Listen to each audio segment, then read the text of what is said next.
Πρόεδροι των συλλόγων που βρίσκεστε σήμερα εδώ, αγαπητές κυρίες και κύριοι, καταρχήν θέλω να πω σε όλους σας χρόνια πολλά και ιδιαίτερα χρόνια πολλά στους εορτάζοντες. Είναι μεγάλη μας χαρά που βρισκόμαστε σήμερα εδώ σε αυτή την πολύ όμορφη εκδήλωση την οποία διοργανώνει ο Ποντιακός Σύλλογος του Ντόρτμουντ. Σήμερα είναι μια σημαντική μέρα για τον ελληνισμό και για την Ορθοδοξία. Σήμερα γιορτάζουμε τον Ευαγγελισμό της Θεοτόκου, αλλά γιορτάζουμε και την Επανάσταση των Ελλήνων. Μια ιστορία την οποία θα πρέπει να θυμόμαστε και θα πρέπει όλοι εμείς που ασχολούμαστε με τους συλλόγους να διαδίδουμε τον πολιτισμό μας, τους χορούς, τα τραγούδια μας, τα ήθη και τα έθιμα, παρότι βρισκόμαστε μακριά από την πατρίδα μας. Εύχομαι σε όλους σας καλή διασκέδαση, να περάσετε μια όμορφη βραδιά και να χορέψουμε όλοι μαζί. Λοιπόν, θα σας παρουσιάσω το χορευτικό συγκρότημα του Θρακιώτικου Συλλόγου. Εμείς θα χορέψουμε με CD. Ξεκινάμε με τον πρώτο μας χορό που είναι τραμπανιστός. Λοιπόν, πάμε ένα χειροκρότημα έτσι λίγο να ανέβουμε για το σύλλογό μας. Ευχαριστώ. Πάμε.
Παρόλο που ξέρουμε ότι είναι μικρή γιορτή, ήταν σήμερα ο Χριστός ήρθε πάρα πολύ, ενώ έλειπαν δάσκαλοι και οι καθηγητές στα ελληνικά σχολεία. Είναι λυπηρό να απουσιάζουν οι καθηγητές και οι δάσκαλοι, όπως και τα παιδιά δημοτικού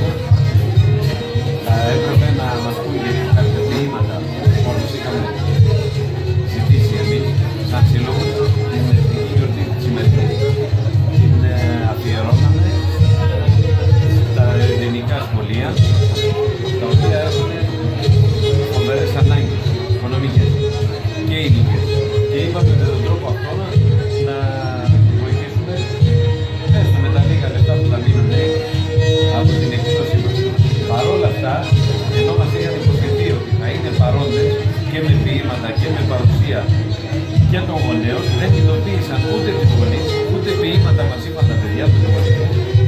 Η δικαιολογία τους ήταν ότι δεν μπορούμε να εκπληρώσουμε τα παιδιά του Δημοτικού να έρθουν να πούνε ποίηματα. Για τον σύλλογό μου, να σας πω ότι ιδρύθηκε το 1981, το 82 δηλωθήκαμε στο Πρωτοδικείο του Ντόρτμουντ και στην Ομοσπονδία Ευρωπαϊκών Ποντιακών Συλλόγων, όπως ΕΠΕ, και μέχρι σήμερα λειτουργούμε. Έχουμε περίπου 100 παιδιά στα χορευτικά μας, 3 χορευτικά, μικρό, μεσαίο και μεγάλο. Παίρνουμε μέρος της εκδήλωσης της Ομοσπονδίας, όλη την Ευρώπη, και όποιος μας καλέσει είμαστε παρόν. Και με την εκκλησία μας συνεργαζόμαστε, με τον Πάτερ Συλλογέο, με το Δημαρχείο της πόλεως μας, με συλλόγους γερμανικούς και μη της περιοχής μας, και γενικά όποιος μας καλέσει είμαστε παρόν. Δύο λόγια για το ραδιόφωνο που κάνουμε μια νέα λειτουργία και μια νέα προσπάθεια. Το ραδιόφωνο του Νάγκελ, αυτό είναι κάτι πρωτόγνωρο για την περιοχή μας και ευχόμαστε να πάει πολύ καλά και θα πάει πολύ καλά και πρέπει να συμβάλλουν όλοι μας σε αυτό, όλοι οι σύλλογοι, όλοι οι φορείς και οι τοπικοί παράγοντες. Είναι κάτι που έλειπε από την περιοχή μας. Έχουμε με κάποια άλλα έντυπα, αλλά το ραδιόφωνο είναι πάρα πολύ καλό να υπάρχει. Πρώτα απ' όλα θα βοηθηθούμε εμείς, οι σύλλογοι, οι φορείς, οι εκκλησίες, οι αποθήκες, τα μαγαζιά τα ελληνικά γενικότερα. Είναι πάρα πολύ ωραίο, σας ευχόμαστε ολόψυχα, καλή πρόοδο, καλές δουλειές, αφού είστε και αφιλοκερδείς. Το ραδιόφωνο σας δεν πληρώνει κάποιος για διαφήμιση, δεν πληρώνει τίποτα να μιλήσει μαζί σας ή να διαφημιστεί, οπότε δεν βλέπω τον λόγο να μην σας βοηθήσουμε. Είναι η αγάπη που κάναμε γενικά για τον ελληνισμό, να αναδείξουμε τον ελληνισμό της περιοχής σε όλο τον κόσμο, πέρα από την δικιά πατρίδα και σε περιοχές που ζουν επίσης μετανάστες σε όλο τον κόσμο. Είναι το ραδιόφωνο που θέλει να ενώσει τις φωνές όλων των Ελλήνων από τα χωτικής.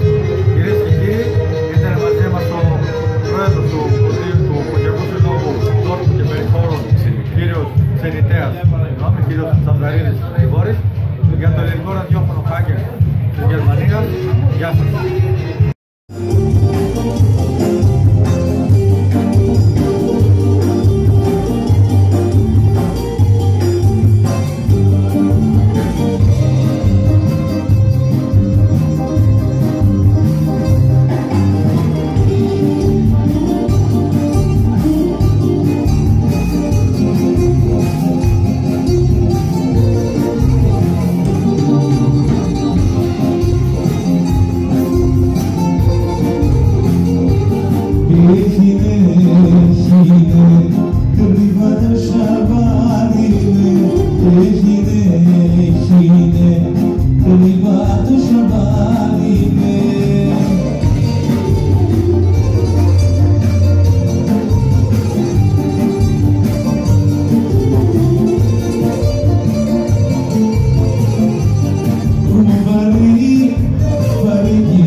Θα σας χορέψουνε τι άλλο, ποντιακά. Στη λύρα ο Πάπης ο Βασιλιάδης,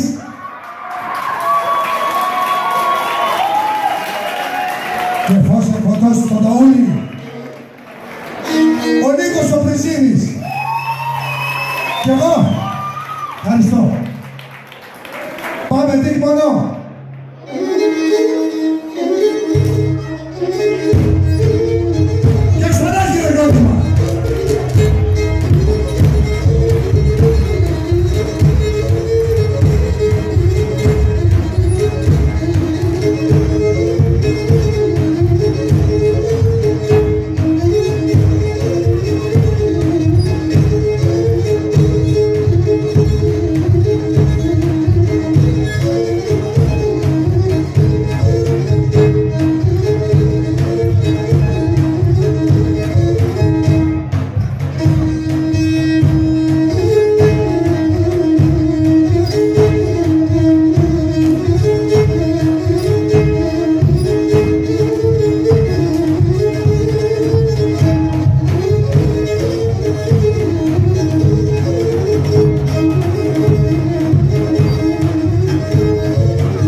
Η εθνική επέτειος του 25 Μαρτίου ή αλλιώς της Εθνικής Πανηγενεσίας έχει σαν κύριο γνώρισμα ότι ενώ για πολλά χρόνια, 400 περίπου χρόνια, ως έθνος δεν είχαμε την έκφραση με ένα ελεύθερο κράτος, πλέον κάναμε μια αρχή για την Επανάσταση και ελευθερώσαμε εδάφη της Ελλάδας. Ένα νόημα που έχει η σημερινή ορθή είναι να τονιστεί ότι η σημερινή Ελλάδα δεν είναι η πατρίδα όλου του ελληνισμού, αλλά η κοιτίδα, εκεί όπου ξεκίνησε ο ελληνισμός. Γιατί ο ελληνισμός ξεπερνάει τα σύνορα. Έλληνες είναι και οι Έλληνες του Πόντου, οι Έλληνες της Ρωσίας, οι Έλληνες της Αμερικής σήμερα, ή της Γερμανίας, εμείς εδώ, ή της Αυστραλίας, όπου υπάρχουμε, έχουμε τα φορά μας και τη ζωή μας στην πατρίδα και πλέον δημιουργούμε και εμείς το